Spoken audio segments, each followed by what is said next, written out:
Hi friends, welcome to Sam Institute Daily Current Affairs 2024 December 16. Today current affairs headlines. First one, UNESCO Heritage Conservation 2024 Award వార్తలో ఉంది నాన్న. Next one, Vijay Diwas ఉత్సవాలకు ముక్తి జోదాలు రావడం జరుగుతుంది, ఇది వార్తలో ఉన్నాయి. నెక్స్ట్ వన్, గుకేస్ చిత్రంతో తపాలా కార్డ్ అనే వార్తలో ఉంది. నెక్స్ట్, జూనియర్ మహిళా హాకీ విజేత వార్తలో ఉన్నారు. నెక్స్ట్, ముస్తాక్ అలీ ట్రోఫీ కూడా అనే వార్తలో ఉంది నాన్న. ఓకే, ఫస్ట్ కరెంట్ అఫైర్స్ గమనిస్తే నాన్న, ఒక బుక్ వార్తలో ఉంది. ఇటీవల కాలంలో వార్తలో ఉన్న పుస్తకాలు, ఇంపార్టెంట్ బుక్స్ అండ్ ఆథర్స్. అంటే ఒక పుస్తకం వార్తలోకి వస్తే ఆ బుక్ ఎవరు రాశారు, నెక్స్ట్ ఆ బుక్ని ఎవరు పబ్లిషర్ చేశారు, చాలా ఇంపార్టెంట్. మీకు బుక్స్ అండ్ ఆథర్స్ నుంచి తప్పనిసరిగా ఒక మార్క్ వస్తుందని గుర్తుపెట్టుకోవాలి. బుక్ నేమ్ ఇస్తాడు, ఆ బుక్ రైటర్ ఇస్తామా, బుక్ రైటర్ 1, 2 and 3, 4 ఏ ఇటువైపు A, BCD. Matching of the following ఇస్తాను. మీరు గమనిస్తే బుక్స్ అండ్ ఆథర్స్ నుంచి డైరెక్ట్ క్వశ్చన్స్ రావట్లేదు. మ్యాచింగ్ ఆఫ్ ద ఫాలోయింగ్ అంటే 4 బుక్స్ ఇస్తాడు, ఇంకోవైపు ఎవరు రాశారు, రైటర్, దాన్ని అండ్ మ్యాచింగ్ కలుపుమంటాడమ్మా, చాలా ఇంపార్టెంట్. ఇప్పుడు ఒక బుక్ వార్తలో ఉంది. ఆ బుక్ ఎవరు రాసిన, విక్రమ్ సంపత్. మరి విక్రమ్ సంపత్ రాసిన ఒక బుక్ పేరున చాలా ఇంపార్టెంట్. ఆ బుక్ పేరు టిప్పు సుల్తాన్ అనే బుక్ వార్తలో ఉంది. మరి టిప్పు సుల్తాన్ మీకు తెలుసు, టిప్పు సుల్తాన్ అమ్మ tiger of Mysore. Okay, tiger of Mysore అంటే టిప్పు సుల్తాన్ని మైసూరు పులి అని పిలుస్తారు. ఓకే, టిప్పు సుల్తాన్ అనే బుక్ ఎవరు రాశారంటే విక్రమ్ సంపత్. దీనికి ట్యాగ్ లైన్ మనం గమనిస్తే the saga of Mysore interregnum. Okay, గుర్తుపెట్టుకో, ఇంటర్రెగ్నమ్. ఆ సాగా ఆఫ్ మైసూర్ ఇంటర్రెగ్నమ్ అనేది వార్తలో ఉంది. దీనికి ట్యాగ్ లైన్. బుక్ ఎవరు రాశారంటే విక్రమ్ సంపత్. ఇటీవల కాలంలో వార్తలో ఉన్న పుస్తకాలు మనం ఒక్కసారి గమనిస్తేనన్నా, లేటెస్ట్గా మనకి mountain mammals of the world ఈ బుక్ ఎవరు రాశారండి, MK రంజిత్ సిన్హా రాసిన బుక్ పేరమ్మా, చాలా important. Mountain mammals of the world. ఓకేనా. అలాగే ద వెజిటేరియన్ బుక్ వార్తలో ఉంది. ద వెజిటేరియన్ ఈ బుక్ ఎవరు రాశారంటే హాంకాంగ్ రాశారు. హాంకాంగ్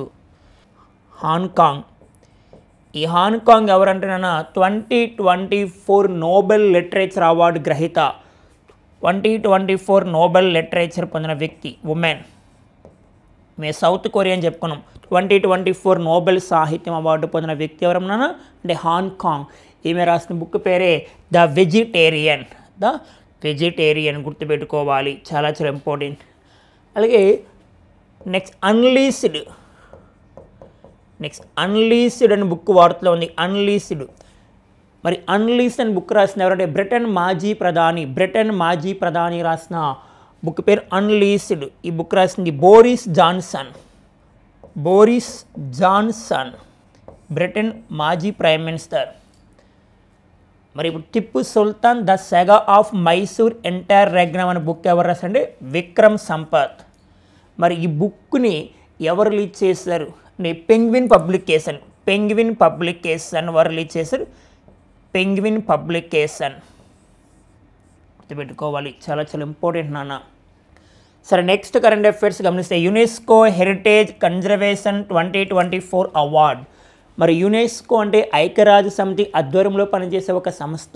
అంటే United Nation Educational Scientific Cultural Organization, UNESCO. అంటే United Nation Educational Scientific Cultural Organization. ఇది ప్యారిస్ హెడ్ క్వార్టర్గా పనిచేస్తుంది. 1945లో ఏర్పాటు అయింది.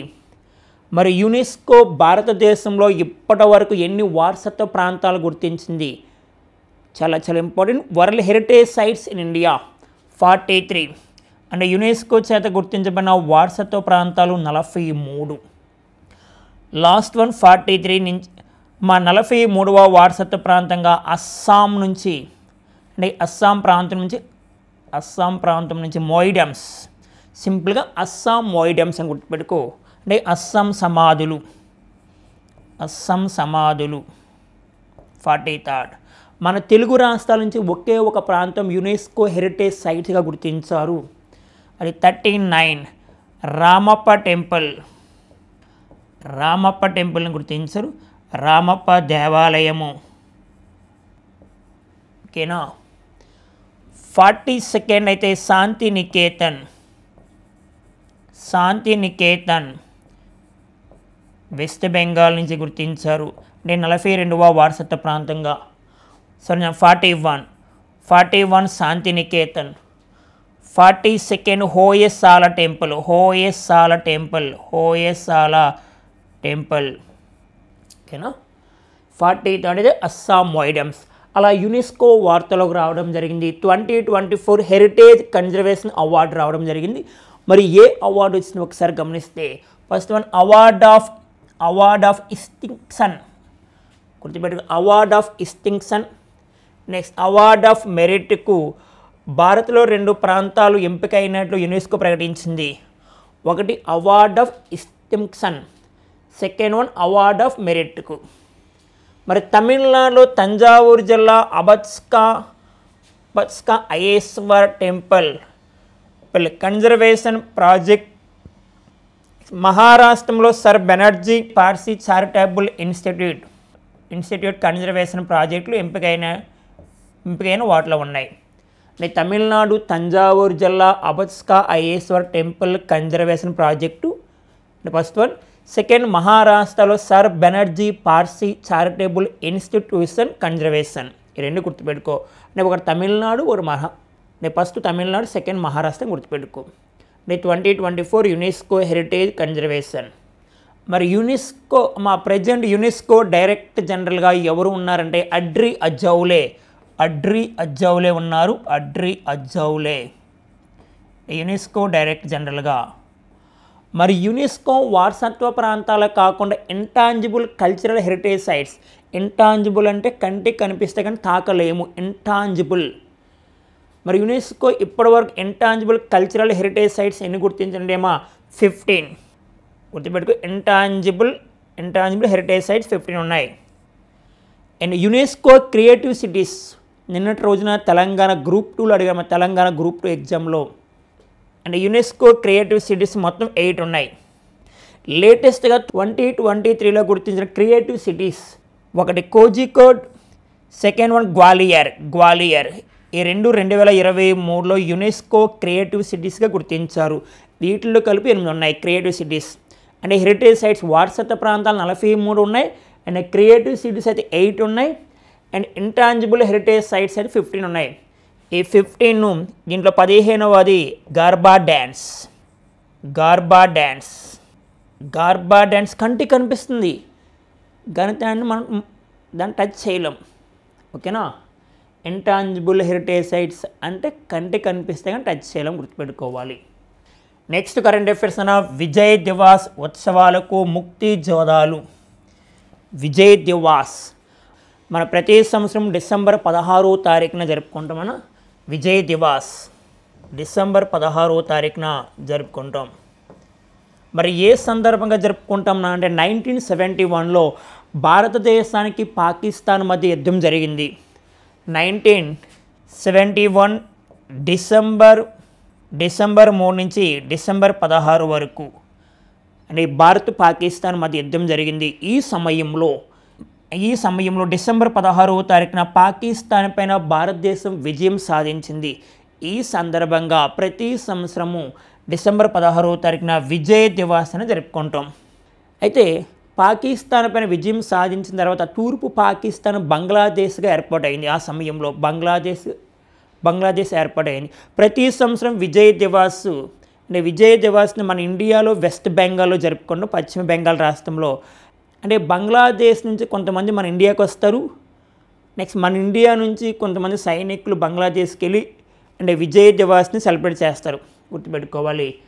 మరి 1971 యుద్ధంలో పాకిస్తాన్పై భారత్ సాధించిన విజయం సందర్భంగా జరుపుకుంటారు. మరి యుద్ధం బంగ్లాదేశ్ స్వతంత్ర దేశంగా ఏర్పాటు అవడానికి దారితీసింది. అంటే కోల్కతాలో జరిగే విజయ్ దివాస్ వేడుకలకు బంగ్లాదేశ్ నుంచి ముక్తి జోధాలు అంటే స్వతంత్ర సమరయోధులు అని అర్థము. స్వతంత్ర సమరయోధులు బృందం వస్తుంది, అంటే బృందం హాజరవుతాయి అంటే ఈ రోజున. పాకిస్తాన్కు వ్యతిరేకంగా ముక్తి జోధాలు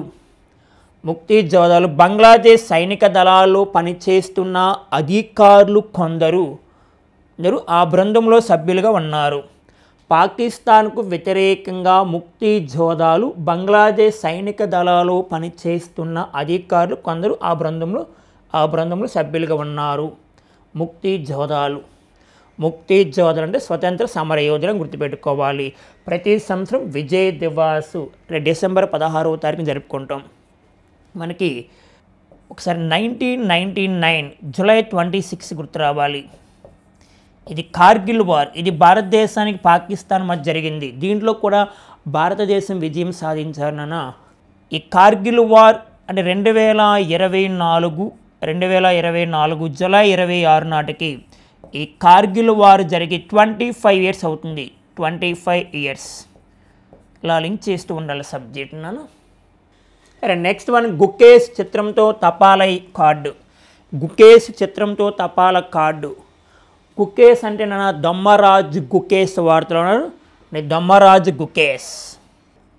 దొమ్మరాజ్ గుకేష్ లేటెస్ట్గా 2024 డిసెంబర్ 12వ తారీఖున ఒక గుర్తుకుండిపోయే రోజున అంటే ప్రతి వ్యక్తి కూడా మన భారతీయుడు నెక్స్ట్ మన తెలుగు రాష్ట్రాలకు చెందిన వ్యక్తి వరల్డ్ చెస్ ఛాంపియన్గా అతి చిన్న వయసులో 18 సంవత్సరాల వయసులో వరల్డ్ చెస్ ఛాంపియన్గా రికార్డు చెందదమా అని వార్తల్లోకి వచ్చారు. ఆయన పేరే అంటే గుకేష్ అంటే దొమ్మరాజ్ గుకేష్. అంటే చైనాకు చెందిన డింగ్ లిరెన్ పైన విజయం సాధించాడు ఈయన. డింగ్ లిరెన్ పైన మరి ఈయన పేరు మీదుగా యాక్చువల్గా గుకేష్ మన తెలుగు రాష్ట్రాలకు చెందిన వ్యక్తి అయినప్పటికీ తమిళనాడు రాష్ట్రంలో స్థిరపడ్డారు. ఒకసారి గమనిస్తే Gukesh youngest world chess champion. మరి ఆయన పేరు మీదుగా భారత తపాలా శాఖ వారు పర్టికులర్గా బెంగళూరుకి చెందినవారు ఒక పోస్టల్ స్టాంప్ రిలీజ్ చేస్తున్నారు నాన్న. Okay, Bengaluru general post office వారు ఒక పోస్టల్ స్టాంప్ రిలీజ్ చేస్తున్నారు. ఓకే, గుకేష్ పేరు మీదుగా. మరి తమిళనాడు ముఖ్యమంత్రి 5 కోట్లు కూడా ప్రకటించారు ఈయన పేరు మీదుగా. ఒక్కసారి విజేత అవుతే ఆటోమేటిక్గా అన్నీ వస్తాయి నాన్న మనకి. అలా 18 సంవత్సరాల వయసు కలిగిన వ్యక్తి లేటెస్ట్గా వరల్డ్ చెస్ ఛాంపియన్గా వార్తల్లోకి వచ్చారు. ఓకేనా, ఇక్కడ 18 అనే పదం వచ్చింది కావున మీకు పోటీ పరీక్ష ఒక్కసారి గుర్తుపెట్టుకుంటే లేటెస్ట్గా 2024 పారా ఒలింపిక్స్లో ఇండియా ర్యాంక్ 18. 18వ లోక్సభ స్పీకర్ 18 లోక్సభ స్పీకర్ ఓం బిర్లా. భారతరత్న మరణాంతరం ఎంతమందికి వచ్చిందంటే 18 మెంబర్స్. భారతరత్న ఓవరాల్గా అయితే 53 మెంబర్స్ 2024 నాటికి. దాంట్లో ఆఫ్టర్ పోస్ట్ మాస్టర్లు ఎంత అంటే 18 మెంబర్స్. ప్రజెంట్ ఇండియాలో బయోస్పియర్స్ 18 అండ్ 18వ ఎన్ఆర్ఐ డే 2025 జనవరి 9 భువనేశ్వర్ అని గుర్తుపెట్టుకోవాలి. Bhubaneswar. Next current affairs junior మహిళా హాకీ విజేత. మన 2024 జూనియర్ మహిళా హాకీ విజేత ఎవరు? భారతదేశం విజేత నాన్న, గుర్తుపెట్టుకోవాలి. మరి జూనియర్ మహిళా హాకీ పోటీలు మనకి 2024 డిసెంబర్ 7 నుంచి డిసెంబర్ 15 వరకు ఒమాన్ రాజధాని మస్కట్లో జరిగే. మస్కట్ మరి జూనియర్ మహిళల ఆసియా కప్ హాకీ టోర్నీలో డిపెండింగ్ ఛాంపియన్ భారత్ విజేత మరి ఏ దేశం పైన అంటే చైనా పైన మొత్తం 4 గోల్స్ సాధించి భారతదేశం విజేతగా నిలబడడం జరిగింది. లేటెస్ట్గా జరిగిన క్రీడారంగానికి సంబంధించి ఒకసారి చెక్ చేసుకుంటే మీకు చాలా ప్లస్ అవుతుంది. ఒకసారి ఇమేజ్ చూడండి. ఇమేజ్ ఒకటే గుర్తుపెట్టుకో, 2024 జూనియర్ మహిళల ఆసియా కప్ హాకీ ఎక్కడ జరిగిందంటే మనకి ఒమాన్ క్యాపిటల్ మస్కట్. విజేత ఎవరంటే భారతదేశం. ఏ దేశం పైన అంటే చైనా దేశం పైన. అలాగే మనకి 2024 T20 women's cup T20 women's world cup విజేత న్యూజిలాండ్ సౌత్ ఆఫ్రికా పైన. సరే, next current affairs Mushtaq Ali trophy విజేత అంటే క్రీడా రంగానికి సంబంధించి అంటే ట్రోఫీ లేదా దానికి ఇతర పేర్లు ఉంటాయి. అంటే ఉదాహరణకి అగాఖాన్ ట్రోఫీ దేంట్లో ఇస్తారు? హాకీలో ఇస్తారు. అలా ఇప్పుడు వార్తలకు వచ్చిన ముస్తాక్ అలీ ట్రోఫీ దానికి పూర్తి పేరు సయ్యద్ ముస్తాక్ అలీ ట్రోఫీ అని పిలుస్తారు. మరి దేనికి ఇచ్చిందంటే మరి సయ్యద్ ముస్తాక్ అలీ ట్రోఫీ క్రికెట్కి సంబంధించి ఎగ్జాక్ట్గా మన T20 అని పిలుస్తారు. క్రికెట్ సంబంధించి మరి సయ్యద్ ముస్తాక్ అలీ ట్రోఫీ విజేత ఎవరంటే ముంబై. బట్ ఏ రాష్ట్రం పైన అంటే మధ్యప్రదేశ్ పైన 5 వికెట్ల తేడాతో గెలుపొందింది ముంబై. 2024 సయ్యద్ ముస్తాక్ అలీ ట్రోఫీ ముంబై విజేత. సింపుల్ పాయింట్స్ గుర్తుపెట్టుకో. మధ్యప్రదేశ్ పైన విజయం సాధించింది. నెక్స్ట్ కరెంట్ అఫైర్స్ గమనిస్తే చీడో తుఫాన్ ఒక సైక్లోన్ వార్తలో ఉందన్న. ఇటీవల కాలంలో వార్తలో ఉన్న సైక్లోన్స్ ఇంపార్టెంట్ సైక్లోన్స్ అంటే తుఫాన్ల గురించి మనకి గ్యారెంటీగా ఒక మార్క్ వస్తుందన్న. అంటే తుఫాన్లు సైక్లోన్ గురించి డైరెక్ట్ క్వశ్చన్ రావచ్చు, లేదా మ్యాచింగ్ ఆఫ్ ద ఫాలోయింగ్ ఇవ్వచ్చు. ఓకేనా? మరి గమనిస్తే చీడో తుఫాన్ మరి ఎక్కడంటే ఫ్రాన్స్లో హిందూ మహాసముద్రంలోని ఉన్న మయోటు ద్వీప సమూహంలో. ఈ పాయింట్ ఇంపార్టెంట్. ఓకే, మయోటు ద్వీప సమూహంలో అంటే ఫ్రాన్స్లో హిందూ మహాసముద్రంలో ఉన్న ఒక ద్వీపంలో, ఓకే, మయోటు ద్వీప సమూహంలో. అయితే ఈ తుఫాన్ చాలా డేంజరస్ చాలామంది ప్రాణాలు కోల్పోతున్నారు. మరి గత 90 సంవత్సరాల్లో ఇలాంటి తుఫాను మయోట్లో రాలేదంట. గత 90 సంవత్సరాలతో పోల్చుకుంటే ఈ తుఫాన్ చాలా డేంజరస్. ఓకేనా? ఇటీవల కాలంలో వార్తలో ఉన్న ఇంపార్టెంట్ సైక్లోన్స్ చాలా ఇంపార్టెంట్. ఒక్కసారి మనం చూస్తే బెంగాల్ సైక్లోన్. ఓకే, బెంగాల్ తుఫాన్ ఇది మన ఇండియాలో వచ్చిన తమిళనాడు, ఎగ్జాక్ట్లీ తమిళనాడు సరిహద్దులో వచ్చింది. ఓకే, బెంగాల్ తుఫాన్. దానా సైక్లోన్ ఒడిశా వెస్ట్ బెంగాల్ సరిహద్దులో వచ్చింది. సరిహద్దు. ఓకేనా? లేటెస్ట్గా వచ్చిన తుఫాన్ ఒకసారి చెక్ చేసుకోండి. అలాగే బోరీస్ తుఫాన్. అలాగే నెక్స్ట్ మిల్టన్ తుఫాన్, బెంబికా సైక్లోన్. మీకు అన్నీ చెప్పానన్న, ఒకసారి చెక్ చేసుకోండి. అలాగే ట్రామీ తుఫాన్ చాలా మోస్ట్ ఇంపార్టెంట్. ట్రామీ సైక్లోన్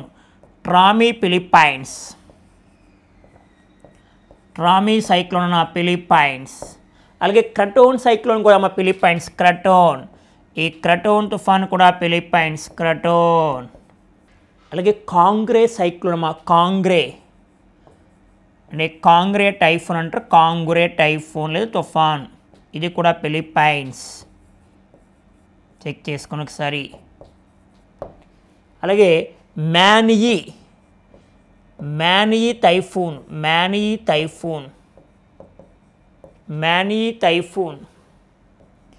ఇది కూడా ఫిలిప్పైన్స్. ఇటీవల కాలంలో వార్తలు వచ్చిన ఇంపార్టెంట్ సైక్లోన్స్ బోరిస్ కానీ, మిల్టన్ కానీ, బెంబికా కానీ, నెక్స్ట్ అస్నా సైక్లోన్ ఇది అరేబియా మహాసముద్రంలో వచ్చిందని అస్నా సైక్లోన్. ఇవన్నీ లేటెస్ట్గా వచ్చిన సైక్లోన్స్. అండ్ వెరీ రీసెంట్గా ఫెంగల్ సైక్లోన్ మన తమిళనాడు సరిహద్దు, Dana cyclone Odisha West Bengal, and Trami Philippines, and Krathon Philippines, Kongrey ఇది కూడా Philippines, Manyi typhoon Manyi typhoon Philippines. కొన్ని దేశాల్లో టైఫూన్స్ అంటారు, కొన్ని దేశాల్లో హరికేన్స్ అంటారు, కొన్ని దేశాల్లో తుఫాన్ అని పిలుస్తారు. ఏదైనా ఒకటే ఆన్సర్ వస్తుందని గుర్తుపెట్టుకోవాలి.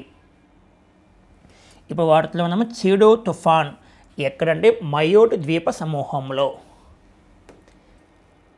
ఓకే, నెక్స్ట్ కరెంట్ అఫైర్స్ గమనిస్తే భారత్ పర్యటనకు శ్రీలంక అధ్యక్షుడు. మన దేశానికి చెందిన వ్యక్తులు ఇతర దేశాలకు మరి విదేశాలకు చెందిన వ్యక్తులు మన భారతదేశానికి పర్యటన భాగంలో వస్తారు.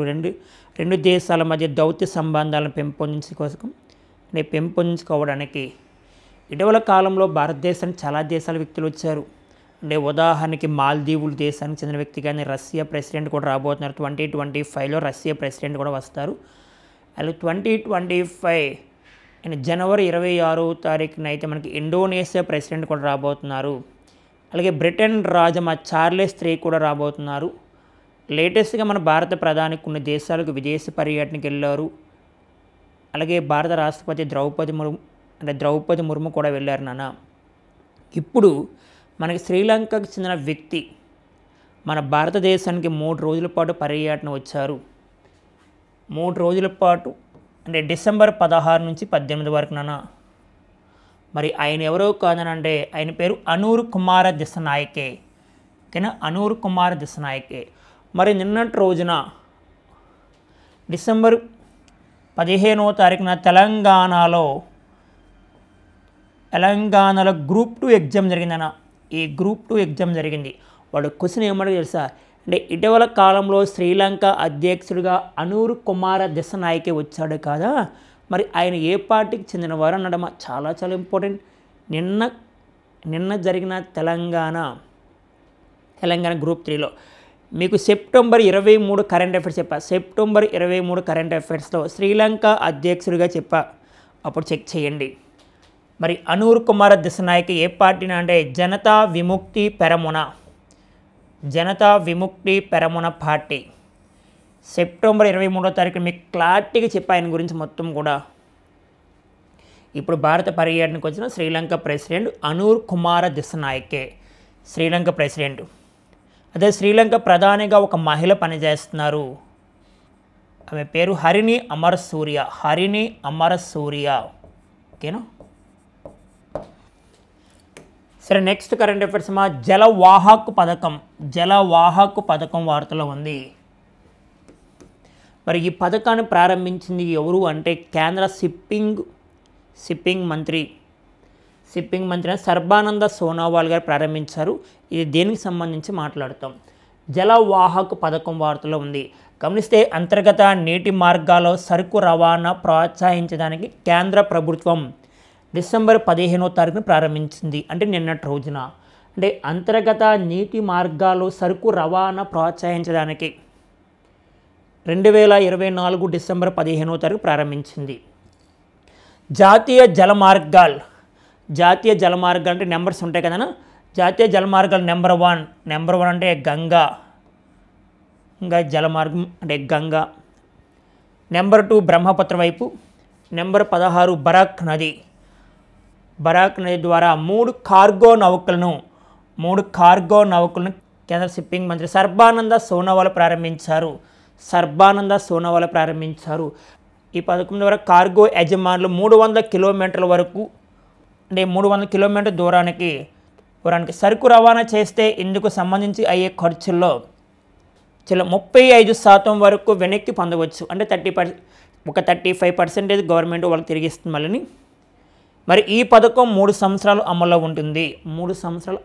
చాలా చాలా ఇంపార్టెంట్.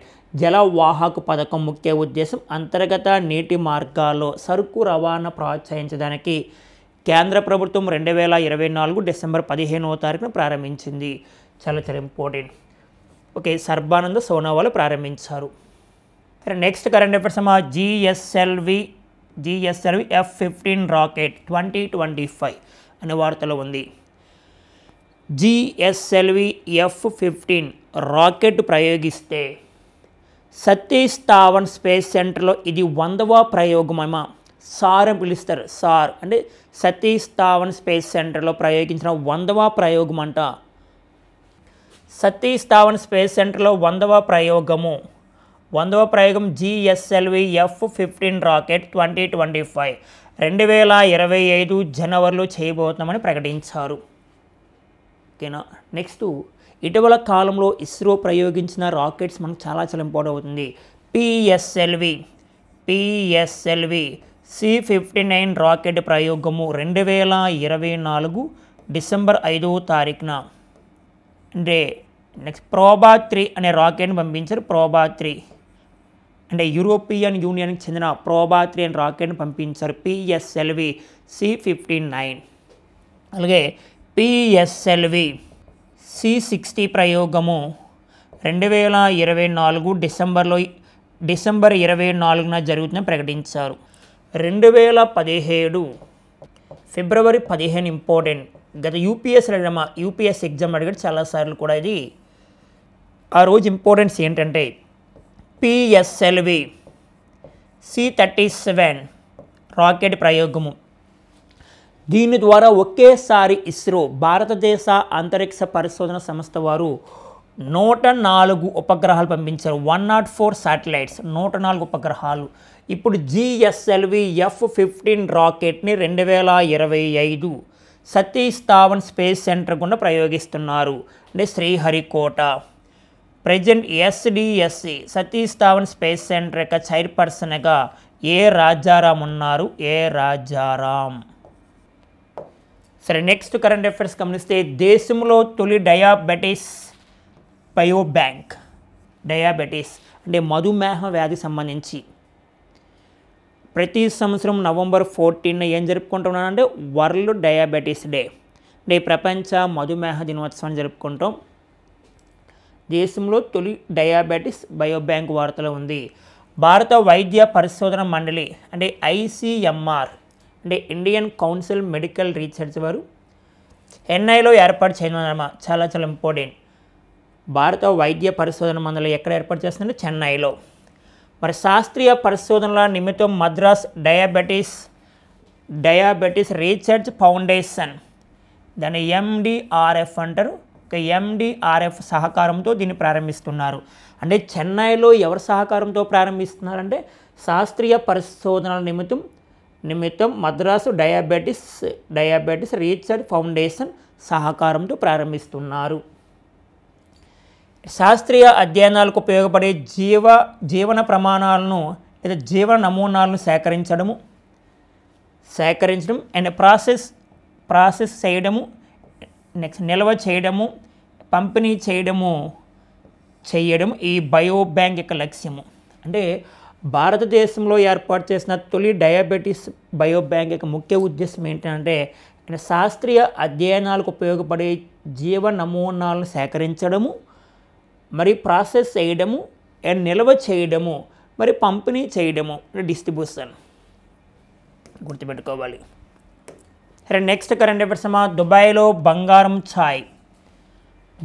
ఛాయ్ మనం డైలీ తాగే ఒక కాఫీ, టీ ఇక లక్షల రూపాయలు పైగా అలాంటి ఛాయ్ వార్తలకు వచ్చింది దుబాయ్లో. దీన్ని భారత మూలాలు ఉన్న వ్యక్తి తయారు చేస్తున్నారు. అంటే దానికి యజమాని ఎవరు అంటే మరి దుబాయ్లో బంగారం ఛాయ్ దీనికి ధర 1.14 లక్షలు అంట. ఒక ఛాయ్కి ధర. బంగారం ఛాయ్ అంటే బంగారం రేకులు ఇక్కడ ఛాయ్లో కలుపుతారు, దీన్ని తాగుతూ ఉంటారు. మనకు ఒక వెండి పళ్ళెం కూడా ఇస్తారు నాన్న. అవన్నీ మనకు అవసరం లేదు. సింపుల్గా ఇక్కడ కాఫీ పేరు ఏం పేరు అండ్ టీ పేరు ఏం పేరు గుర్తుపెట్టుకోవాలి. మరి గమనిస్తే ఇక్కడ ఛాయ్ అంటే ఒక టీ యొక్క ధర ఎంత అంటే 1.14 లక్షలు. అదే కాఫీ అయితే 1.09 లక్షలు నాన్న. అంటే గోల్డ్ కడక్ టీ 5,000 దిరహాములు అంటే ఇండియన్ కరెన్సీలో 1.14 లక్షలు. Next one Emirates financial towers అంటే దీన్ని ఎవరు ఆర్గనైజ్ చేస్తున్నారంటే దీన్ని గమనించాలి. Emirates financial towers. దీనికి యజమాని ఎవరంటే దీనికి యజమాని సుచేత శర్మ. భారత మూలాలను ఒక మహిళ, భారత మూలాలను ఒక వ్యక్తి. అండ్ గోల్డ్ సావరీస్ కాఫీ అమ్మ అంటే 4761 దిర్హాములు. ఇండియన్ కరెన్సీ 1.09 లక్షలు. అంటే ఇటీవల కాలంలో దుబాయ్లో వార్తలకు వచ్చిన కాఫీ పేరు ఏం పేరు గుర్తుపెట్టుకో, గోల్డ్ సావరీస్ కాఫీ. అండ్ టీ పేరేమో గోల్డ్ కడక్ టీ. అంటే చాలా కాస్ట్లీ టీ అండ్ చాలా కాస్ట్లీ కాఫీ అని గుర్తుపెట్టుకోవాలి. ఒక ఛాయ్ ₹1,00,000. అరే నెక్స్ట్ కరెంట్ అఫైర్స్ చాలా ఇంపార్టెంట్ నాన్న.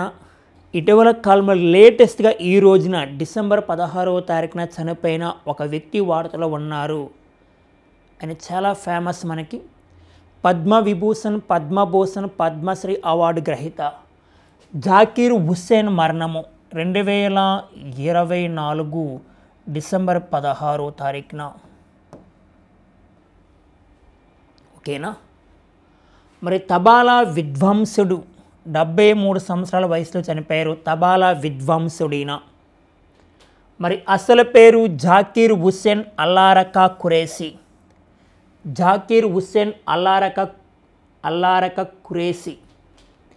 1951 మార్చి 9న ముంబైలో జన్మించారు ఈయన.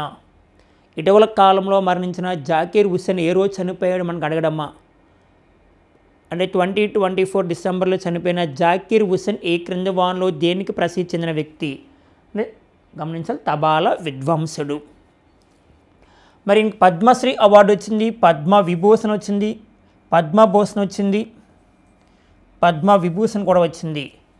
మరి పద్మశ్రీ అవార్డు ఈయనకి 1988లో వచ్చింది. పద్మశ్రీ అవార్డు 1988. పద్మభూషణ్ 2002లో వచ్చింది. పద్మవిభూషణ్ 2023లో వచ్చిందమ్మా, గుర్తుపెట్టుకోవాలి. చాలా ఇంపార్టెంట్. జాకీర్ హుస్సేన్ ఈయన 1951 మార్చి 9న ముంబైలో జన్మించారు.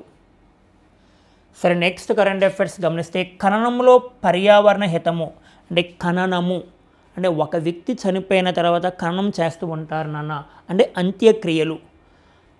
ఇప్పుడు వార్తలోకి వచ్చిన ఒక దేశం బ్రిటిష్ దేశంలో దాదాపుగా ఒక 80% వారికి అంత్యక్రియలు ఒక చెక్క పెట్టితో నిర్మిస్తూ ఉంటారు. వాళ్ళని పూటిస్తారు కదా ఒక చెక్క పెట్టితో. దీనివల్ల ఏమవుతుందంటే పర్యావరణానికి చాలా డేంజరస్. దానిలో రసాయనాలు, కెమికల్స్ ఇవన్నీ కలుస్తాయి కదా. అందువలన వారు ముందుగానే చనిపోయే ముందే అంటే పర్యావరణానికి, ప్రజలకి ఎటువంటి ప్రమాదం జరగకుండా పర్యావరణ హితమైన ఒక ఎకో ఫ్రెండ్లీ శవపేటికను తయారు చేసుకుంటున్నారు. ఇది బ్రిటిష్లో ప్రజెంట్ ఒక వ్యాపారంగా మారిందన్న. అయితే వారు చనిపోకముందే ముందుగానే వారు తయారు చేసుకుంటున్నారు. అంటే పర్యావరణానికి ఎటువంటి ప్రమాదం లేకుండా చూసుకుంటున్నారు నాన్న. అది ఏ దేశం అంటే బ్రిటిష్ అని గుర్తుపెట్టుకో. బ్రిటిష్. ఎకో ఫ్రెండ్లీ శవపేటిక ఎలా ఉంటుంది? ఓకేనా, ఎకో ఫ్రెండ్లీ శవపేటిక. ఖననంలో పర్యావరణ హితము. మరి గమనిస్తే ఎకో ఫ్రెండ్లీ అంత్యక్రియలకు బ్రిటిషర్లు ముందుగానే శవపేటికను ఎంపిక చేసుకుంటున్నారు. మరి ప్రతి 10 మందిలో ఒకరు ఎకో ఫ్రెండ్లీ అంత్యక్రియలు చేసుకున్నారమ్మా. ఎకో ఫ్రెండ్లీ అంత్యక్రియలు. మరి ఈ రిపోర్ట్ని ఎవరు ఇచ్చారు అంటే యోగా నిర్వహించిన కో ఆఫ్ ఫ్యూనరల్ కేర్ సర్వే వారు, గుర్తుపెట్టుకోవాలి. ఓకే ఫ్రెండ్స్, ఇవి మనకున్న current affairs. All the best.